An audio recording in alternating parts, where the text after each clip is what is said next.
And welcome to episode 34 of West End Talks. Tonight we have the pleasure of being joined by a touring superstar. He has been the brother and cover Joseph and the narrator in Joseph and the Amazing Technicolor Dreamcoat, funnily enough. He was also in the ensemble and cover Rocky, Frank and Brad in Rocky Horror Picture Show, the tour.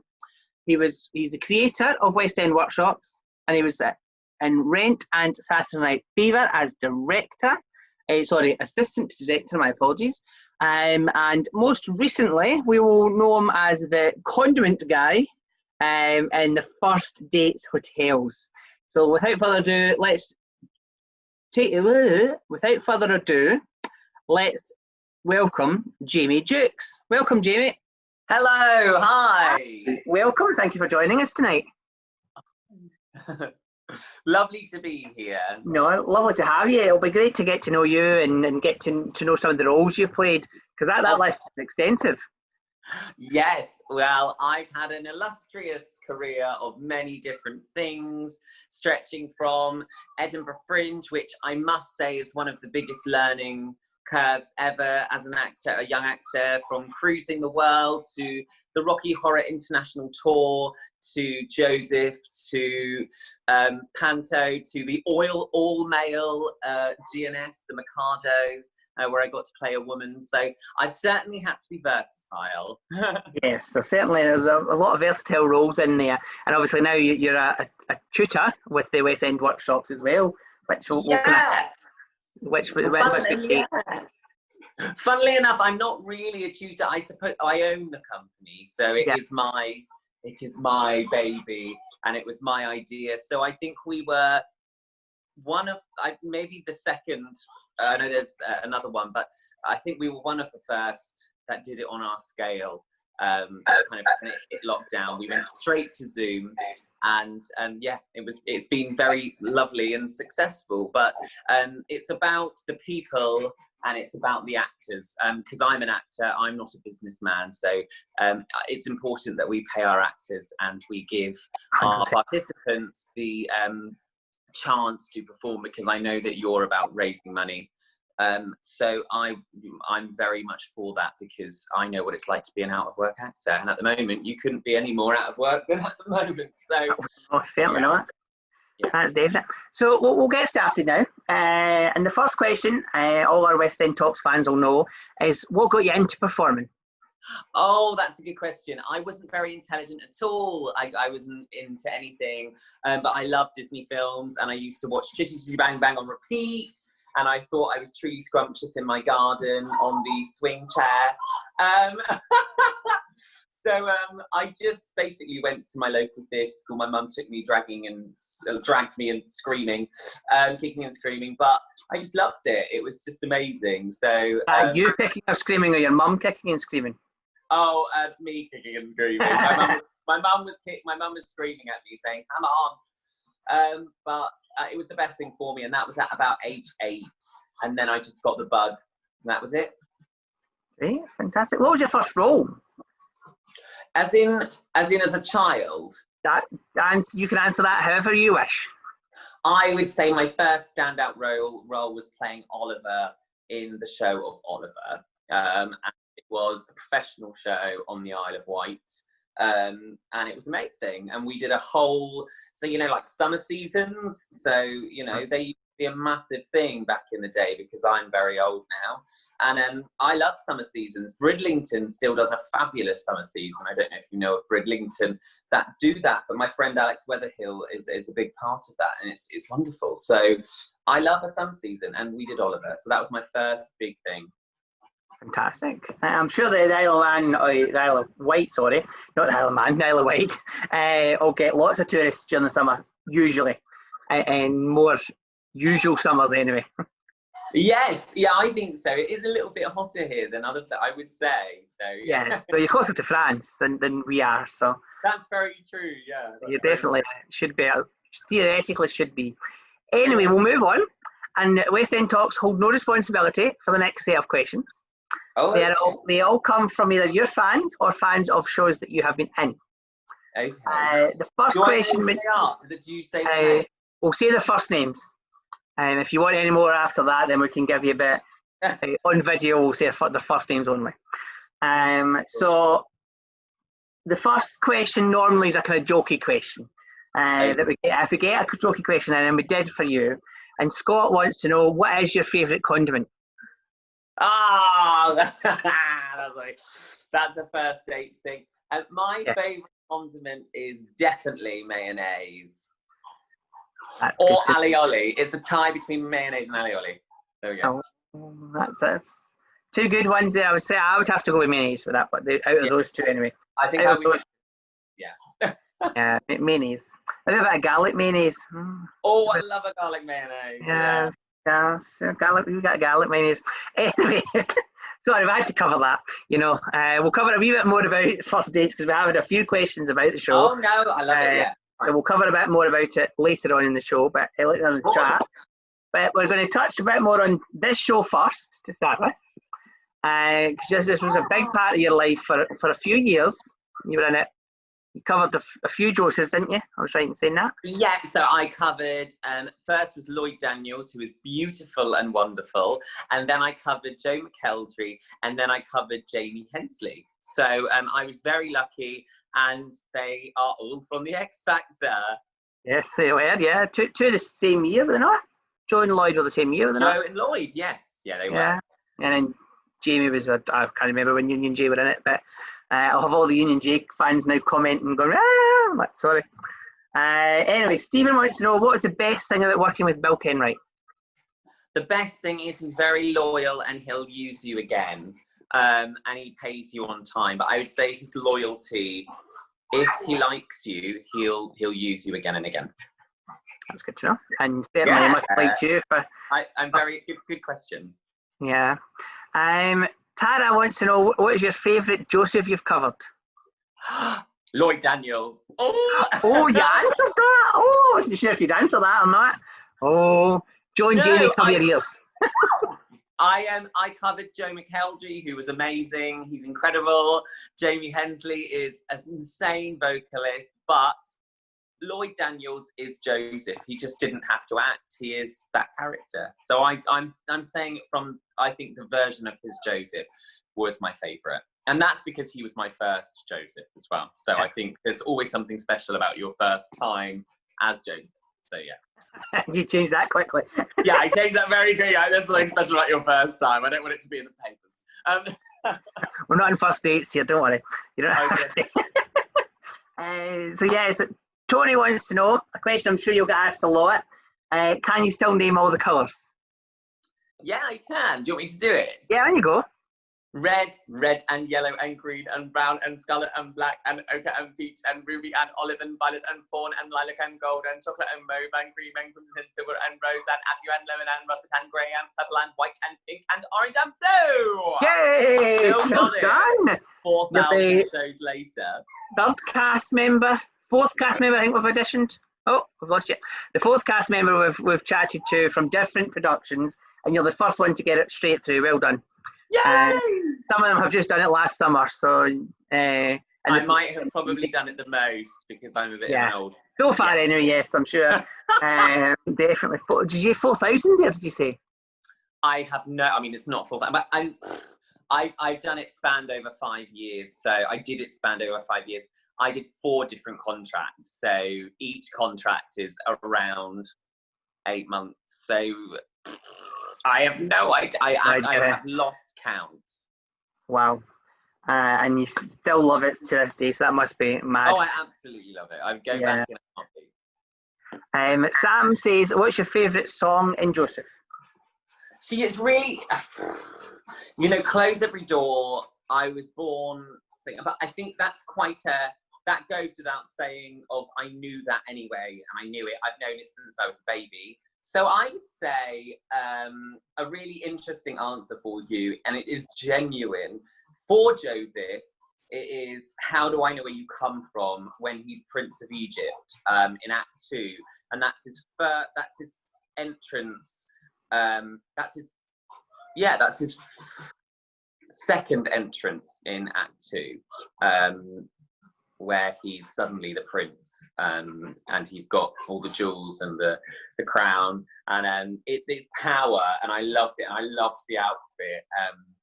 And also a side note is I love the lyrics to Joseph's luck was really out, and that's the beginning of Go Go Go Joseph. So that's a long-winded answer for you, but I'm a massive fan of the show. Not only have I been in it, I have such a passion for Bill Kenwright's version as well to be controversial. So yeah, that's because he's now lost the rights. Does he know it?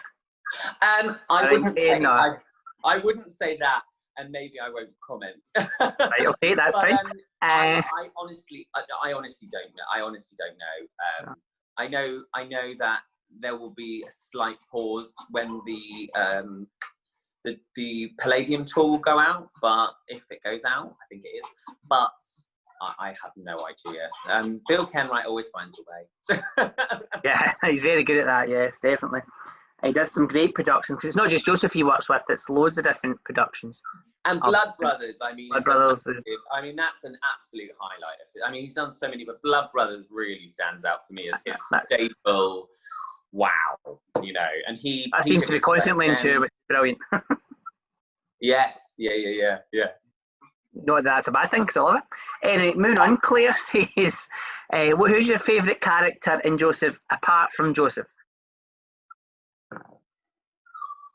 Oh, the narrator, because I covered the narrator. I did look like a snooker player in the waistcoat and outfit, but the narrator is definitely my favourite character, because you can do so much with her, and Joseph is quite strict, like you can't veer away from being, I couldn't, as much as the Prince of Egypt, I call it the Prince of Egypt moment when he comes out in gold. So that's like, how do I know where you come from? You could be, but apart from that, you can be kind of manly and tough and hold it. But if you're not the innocent, wide-eyed boy, but with the narrator, you can do what you want with it. It's incredible. You just have to tell the story, and the lyrics are stunning. And I could go on about the lyrics and tell you stories of us doing it in a hospice. The first song, Some Folks Dream, and the words mean something to me. So I love the lyrics that she sings, he sings, or she. So yeah. Yeah, it must have been. I'd love to see you as the narrator, because it's traditionally, obviously, a female role, but it was actually originally written as a male role. Yay! The first production was male. Not many people know that. Yeah, I'm glad you know that, and I'm impressed you do, because like genuinely, not everyone knows that, and I know you're a theatre pro yourself, like you're a theatre, you know a lot about theatre, so that's great. Geeks, what you're looking for. Yeah, I know. I didn't want to say that, but yeah. You can. You're more than welcome. You're proud. I am too. Yeah, it's very interesting, because when something's known as something, like the woman being a woman, you're looking for that vocal kind of belt and the chained and bound, afraid alone. That was awful, but that's kind of you're looking for that. But as a man, it's chained and bound, afraid alone.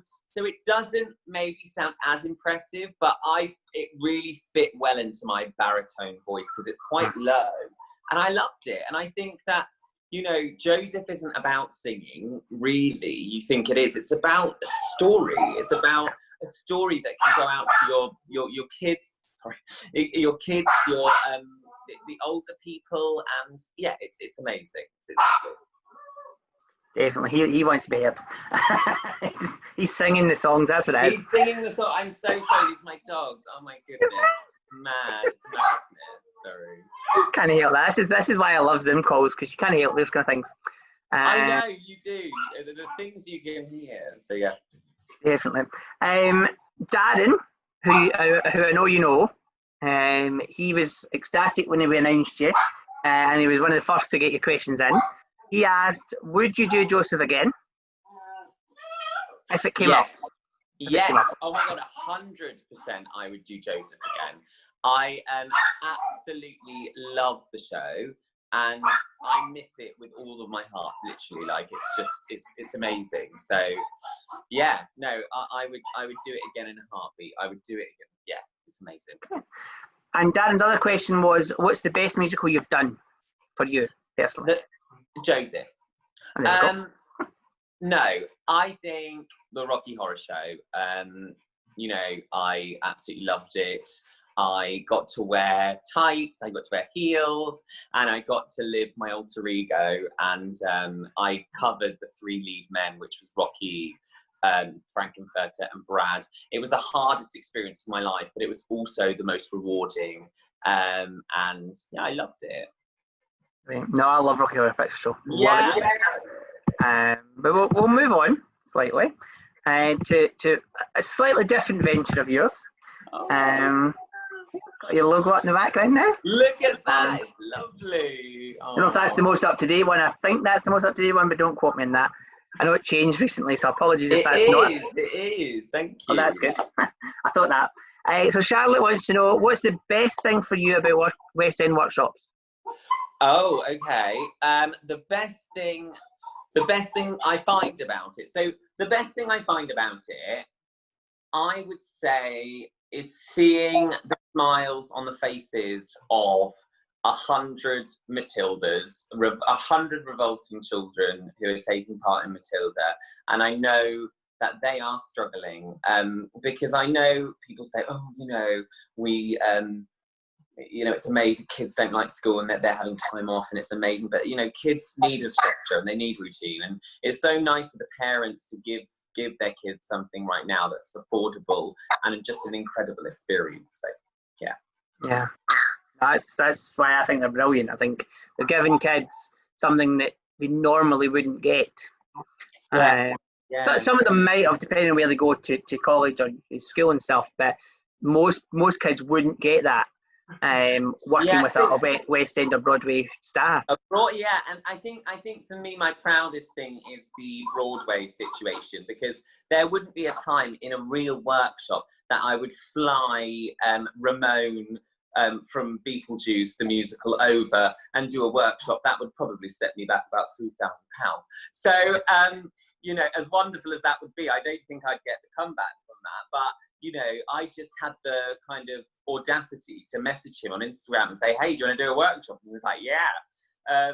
And it was one of our biggest workshops so far, and Beetlejuice is a massive hit. And I feel so lucky to have had those people trust us and believe in us. And we also have a lot of Broadway shows coming up, so it's good.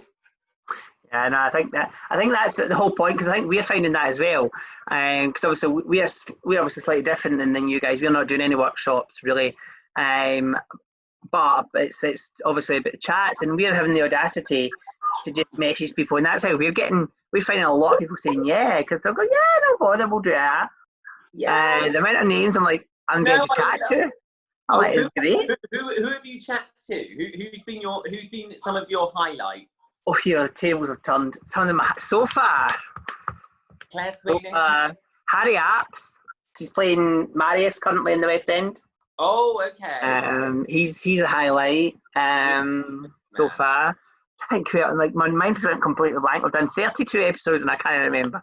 No, honestly, I don't. That's amazing. No, I'm so glad it's gone well, and well done you. And I think we have something that we don't have ever normally, and that is time. And I think that, you know, it's fascinating. You know,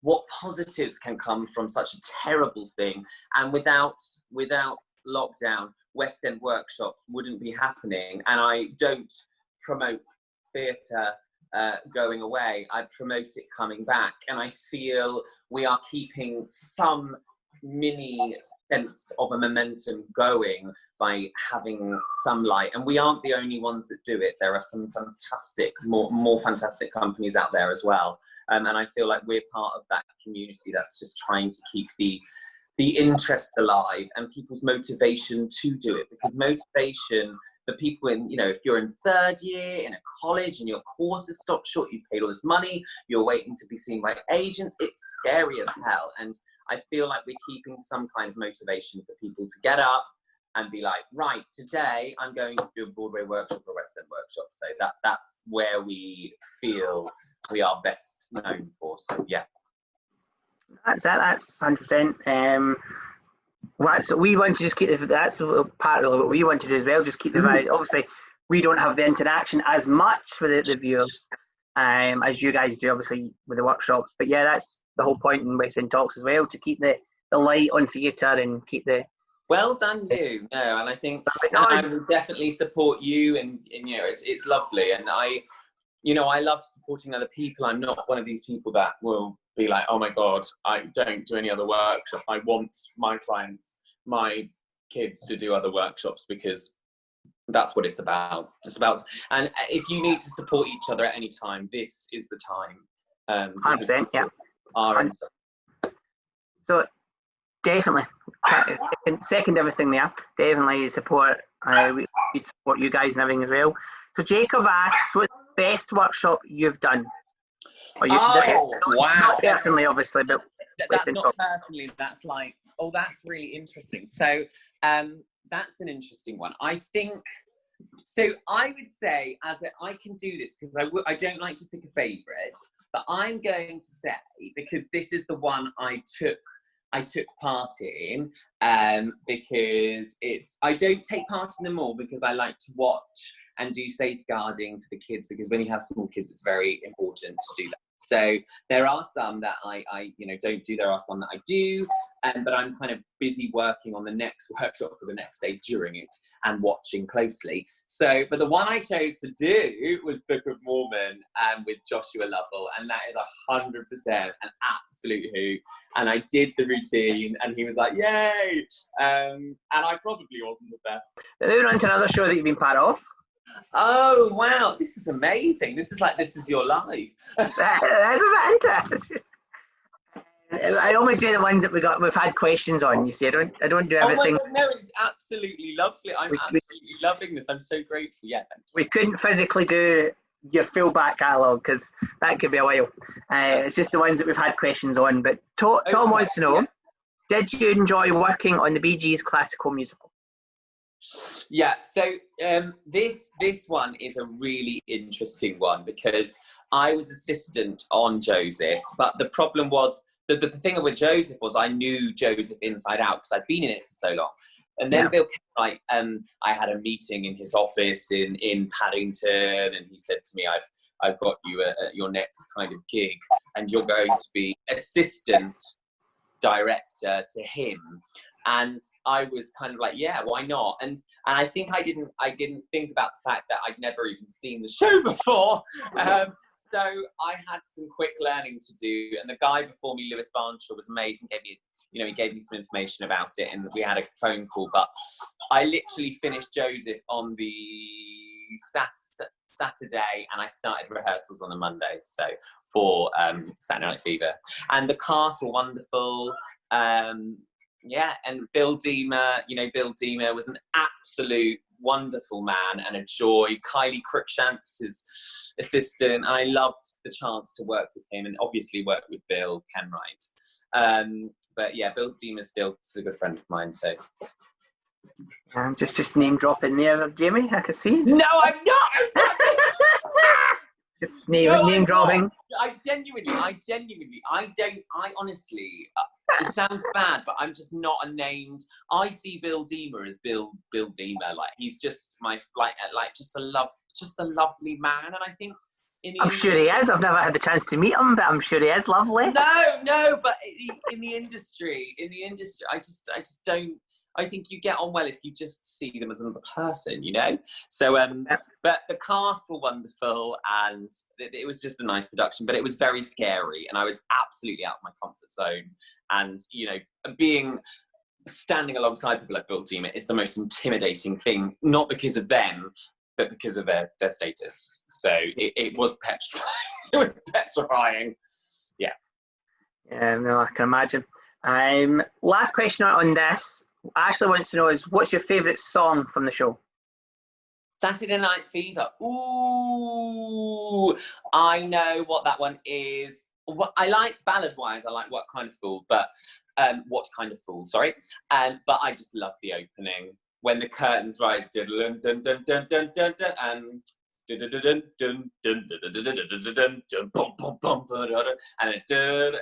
that sound, you can't tell what it is, but it's the opening to Staying Alive. Yeah. Ba-dum, bum, bum, bum, ba-da-bum, ba-dum, bum, ba-dum, bum, bum, bum, not going nowhere. It's just awesome. And he has his paint pots, and Bill is so good at visual direction. I had to write everything down. I was a nightmare. But the visual for Staying Alive, the opening, was beautiful, stunning and exciting, and I love it. Yeah, no, it's one of the best musicals I've seen live on stage. I've definitely got to. I'm trying to think. I don't know if I saw your tour, but I've seen a tour of it. I honestly don't remember which tour it was. That the years are all in at one at the moment. So changing backgrounds again. Lovely. You were in Rent, weren't you? Yes, You were in a production of Rent. So Callum wants to know. I think this is technically a film poster, but we'll no get technicalities here. Callum says, "What's your favourite song in Rent?"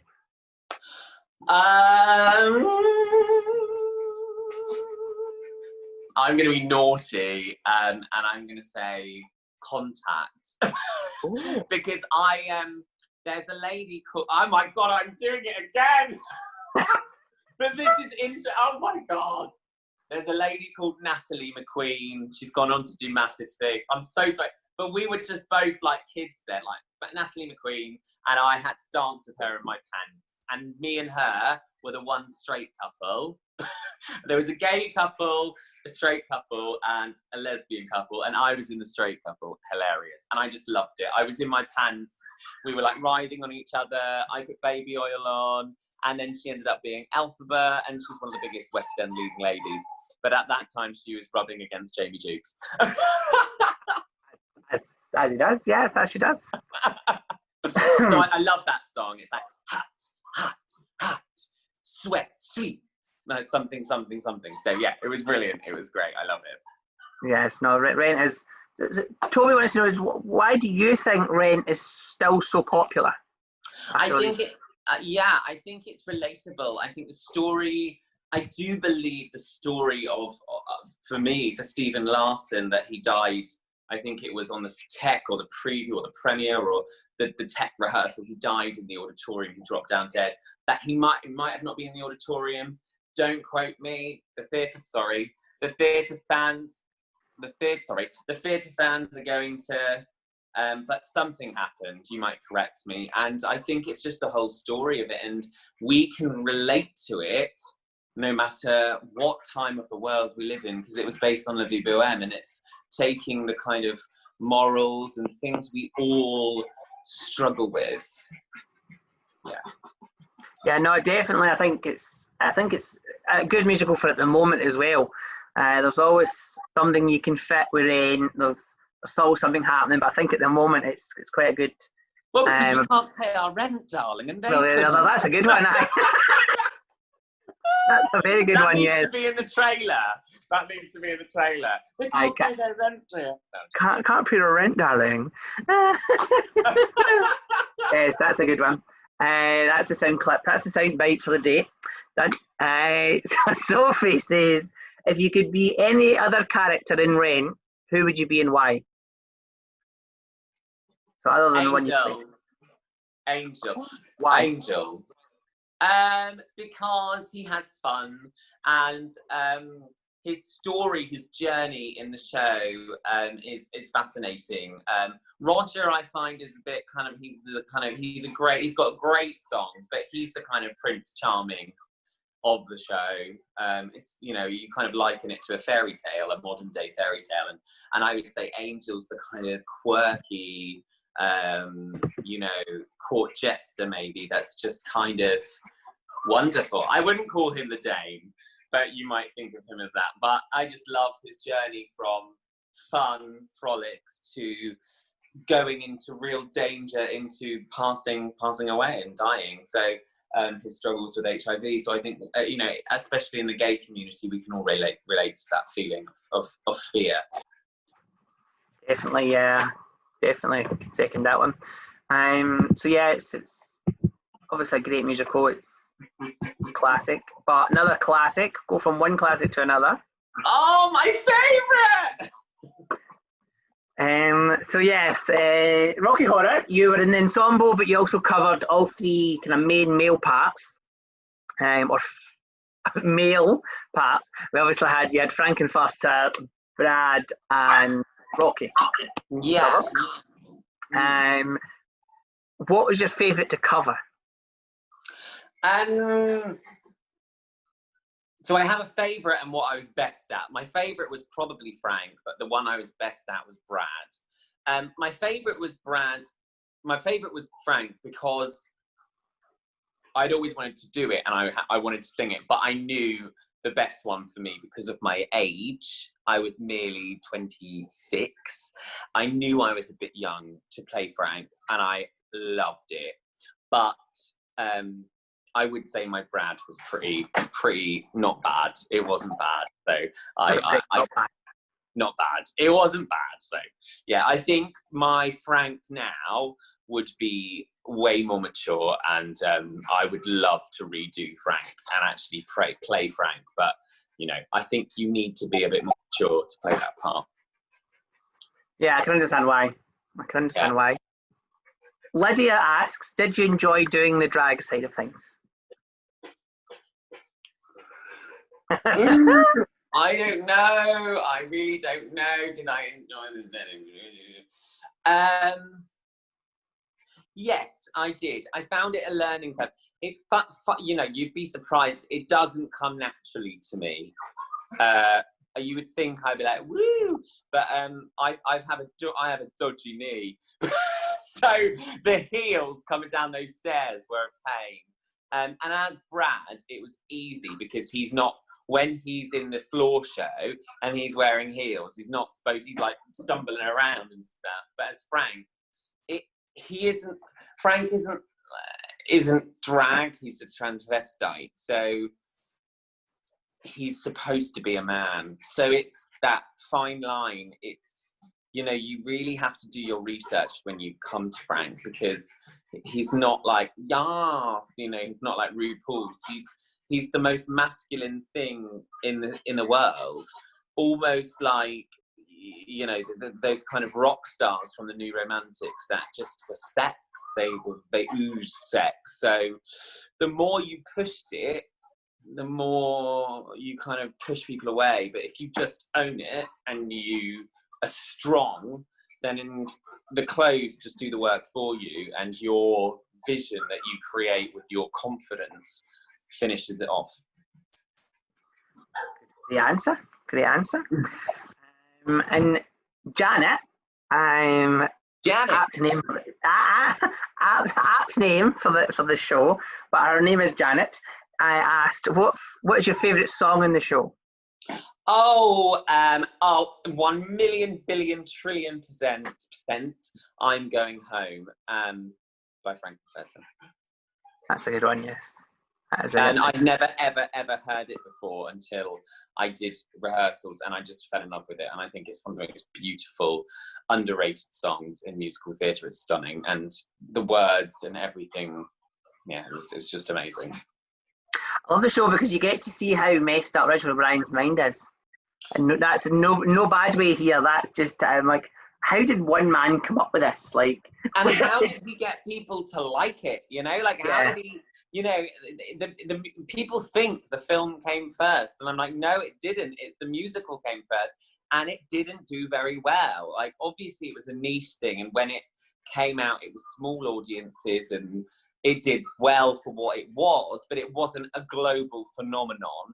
And then the film came out, and then that was it. It was just mad. So it's an absolute cult favourite. In Germany, it goes down a storm. The audiences are insane and shout out things and have their own script. And you just don't know what you're going to get.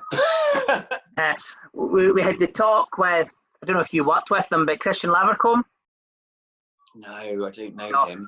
You know, he was I think he's the longest running Riff Raff. He's done most of the UK tours recently, and he's done a few tours anyway recently, but he's currently in New Zealand. in lockdown, as you do. I says, can I not come to you to be in lockdown? It's better than England. Ah! We did a Zoom call, yeah. We did one of the very first chats we did was a Zoom call between us and New Zealand. Zoom far. Wow, Yeah, that's amazing. that was a Zoom far. That was the furthest I've ever Zoomed. And probably ever will, because you can't get much further than New Zealand away from here. But he was one of the obviously riff-raffs, and he said that. He says, you just never knew what you were going to get. He says, in different venues, and that's what he loved about it. Yeah, 100%. And and did he say they were mad, the audience? Yeah, he said the Germans and the Scots were the worst. Not the worst, but the maddest. Wow. The maddest. Well, I just had, we didn't do it in the UK, so I just had Germans, but I would find it very interesting. Yeah, so Beth wants to know, did you ever meet the man himself? Did you ever meet Richard O'Brien? Never, no. I don't know how he feels about our version of the show, be it we don't have the rights to the show. So that means the West End and touring version has the rights to the film. We don't have the rights to the film in the international German tour. Therefore, we couldn't reproduce some of the things. So it had to all be slightly different. Hence, I had a blonde wig as Frank. At the start, on your opening, it's really clever. Frank has a brown, like the typical curly. And then as part of it, he takes it off and reveals a nice blonde wig underneath. So yeah. Right.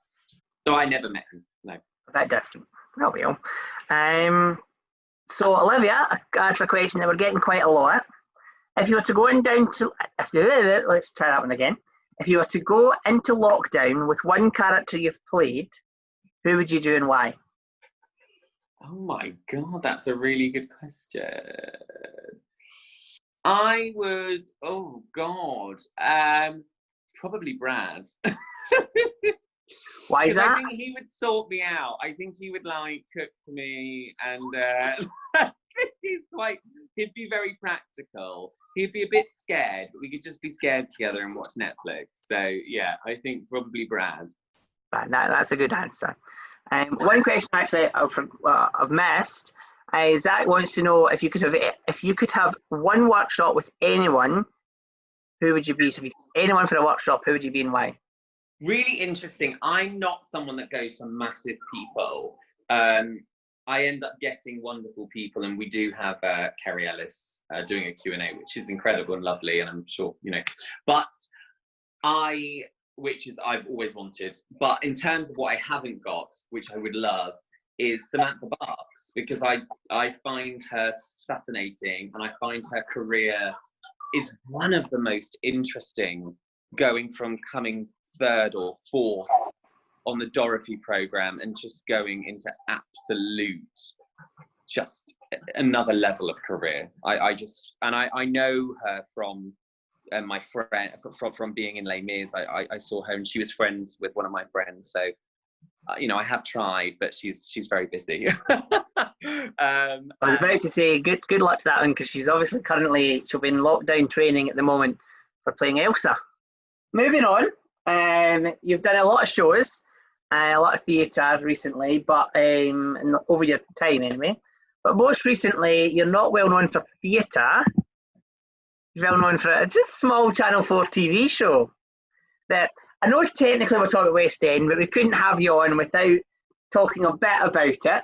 Obviously, it didn't go completely to plan, but we'll not hazard that. Mainly, the two questions that we got from it is, what was your first? How did it become about? That was really what we were asking. How did it come about? Good question. So I'm really noticing that I do really long answers that veer off, so I'm going to try and not. It came about because I had a bad breakup with a boy 2 years ago, and I went for first dates, the actual first dates in London, got through a couple of rounds. Then they asked me what my type was. I said a rugby player, 6'3", has to look a certain way, has to have blue eyes, thank you very much. And they came back with like, yes, we'll try and match you up with that. And basically it's all on matching. Like, it is brilliant. It's like a Tinder on, it's insane. And they have to match you. So the next time, I knew the reason why I didn't hear anything from that is because I was so specific. So the next time they were doing First Dates Hotel, they contacted me and said, would you like to come on and audition again? And I said, yeah, I'd love to. And when it got to the round, I got through the rounds, it got round to the bit of who you want. And I went, anyone with a pulse. Literally, I was just like, anyone. Because I just wanted to experience it. And I wanted to, and I kind of thought that maybe I'm wrong. Maybe I don't know my type. And actually, James, although they edit this thing of me saying, oh, I like blonde, tall, surf, I didn't. That was amongst saying I like loads of different things, which is really interesting. He isn't my normal type, but I just fell for him during it. I can hand on my heart say I fell for him, which is why the aftermath was quite difficult and I found it quite hard. So yeah. It was certainly interesting. So obviously Michael asks, are you still in contact with James? But I'm sure you're not. No. No, I didn't think so. No, we're not. At all. No, we're not. And that's a good question. He's doing his thing and he's got his reasons for going on there, and absolutely good luck to him. He is insane. Insanely talented. He's not insane, and he is a wonderful human being. His story about his mother was heart-wrenching and just so sad. And people, must realise that it was literally months before. He is charming. He is funny. And I don't have a bad word to say about him. It was just we were coming from different angles as people, and that's fine. And sometimes you want different things out of your life. That's that. The plenty more fish in the sea, and the right man will be there for you. Don't worry. I'm now taking lessons off my mother. Don't worry. That's how it feels me, and I'm like, thanks, Mum. So that brings us to the end of the fans' questions. You'll be delighted to know, so you can relax slightly. We just have the small matter of the not so quick fire round to go, and that's just 4 questions and an activity. At the end, you don't have to move for the activity. Don't worry. So the first question in this round is, what would be your dream role? If you could have any role in theatre, regardless of age or age of race, not gender. Rusty Starlight Express. Oh, that's a good one. Can you rollerblade? Not really. That's why it's a dream role. Don't worry. To see me sing it, all right? Yeah. No, I can't. No. I'm sure you could learn. I'm sure you would learn if you get the option of that role. I'm sure you could teach yourself. I would love to. It's my dream. So the next question is, what would your dream gender bend role be? So that's a role traditionally played by a female. So mine would be Heather Chandler in Heathers. That's a good one, yes. Yeah. That's a good one. I love Jodie Steele's sass, so I would love to do that, yeah. Candy says, welcome to the candy store. Oh, honey, what's me?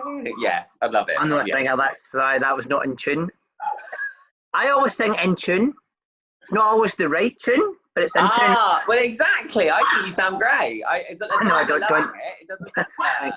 I'll say every time I sing now, I'll go, Jamie Jukes thinks I'm great, so that's what it matters. Yeah, exactly. And my dog's singing along now, so it's all going on. They're all singing. He's a better singer than me, I can assure. What's your favourite musical song? That doesn't have to be one you've performed. That I perform. Doesn't have to be. No, it doesn't have to be. I would have to say "Till I Hear You Sing" from Love Never Dies, as Love Never Dies is one of my favourites. So yeah, it's absolutely one of my favourites. Let's chaos in here. Last question of the night. What is your top 5 shows in no particular order? You don't have to put them in an order. You don't have to have been in them. You don't have to have been in them. My top 5 shows, I would say, are 6, Love Never Dies, The Last 5 Years, Sunday in the Park with George and Parade. Oh, some good choices there. Yes, some good choices. Thank Last you. 5 years is fantastic. 6 is good. The other ones are also very good. Yes, some good choices there. The last thing tonight is, have you heard of the Ice Bucket Challenge? Yes. Yes, that's good. We're not going to ask you to do it, don't worry. The only reason we mention that, A, is to see your reaction, and B, to bring in the fact that when you did it, I don't know if you actually did it, but when it was a thing back in 2012, you did it and you had to nominate somebody to do it next. So we've come up with the West End Talks nomination. So now that you've gone through the pain of the chat, it's now time to inflict that pain on somebody else. You can name anyone you want. You can name as many as you want, but obviously minimum of 1, or it defeats the activity. It can be anyone from theatre, film, or TV, but somebody preferably that you know, because the whole point is to get them in to do a talk. Oh, amazing. That's a really good idea. I will say Matt Wesley from Chicago, Bodyguard, Priscilla, and every musical under the sun. I will say Sophie Isaacs from Six and Heathers. And I will say, who will my other one be? Jenny Legg, who understudied Louise Redknapp in 9 till 5. They're fantastic choices. I've seen Sophie in Heathers, and I also saw her in the pantomime. She was in the London Blitz pantomime, so those are fantastic nominations. So your task now, after we're finished, is to pop onto Twitter, put up a tweet to say, just done my talk, West End Talks, and tag those 3 in it. Oh, God, okay. Try and get them in to do a talk. That would be fantastic. Obviously, tagging us in it as well to do the connection. Fantastic. Give me a message telling me what to do and I'll do it. Yes, okay. I will do. I'll send that as soon as we're finished. But that's us at the end. You'll be delighted to know. All that's to remain for you guys at home is to remember the charity, please. That's the whole point. We're here. West End Talks. West End Talks. No, not West End Talks.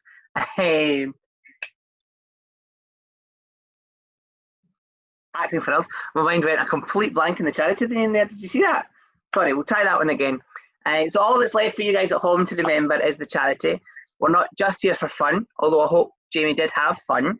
But we're not just here for fun. We're here to remember to raise money for charity. Acting for Others is a fantastic charity that helps the full acting community, the full arts community, through film, TV, and theatre, on and off stage, if you like. I know they're not all stages, but you know what I mean. So yeah, anything at all, pop it in the link. The link's down there for the Just Giving page. Pop it in there. Very much appreciated. And it'll go straight to the charity. And join us next time on the next episode, where we have Pierre Attari. I think that's how you pronounce his name. We'll find out for the next show. But he was in Killing Eve, and he was also in the most recent Winter's Tale on stage. So join us then when we're talking to him. But thank you very much, Jamie. It's been an absolute pleasure getting to know you. And take care, guys. Bye now. Thank you. Bye. Like I'm outside in the rain, free to try and find a game.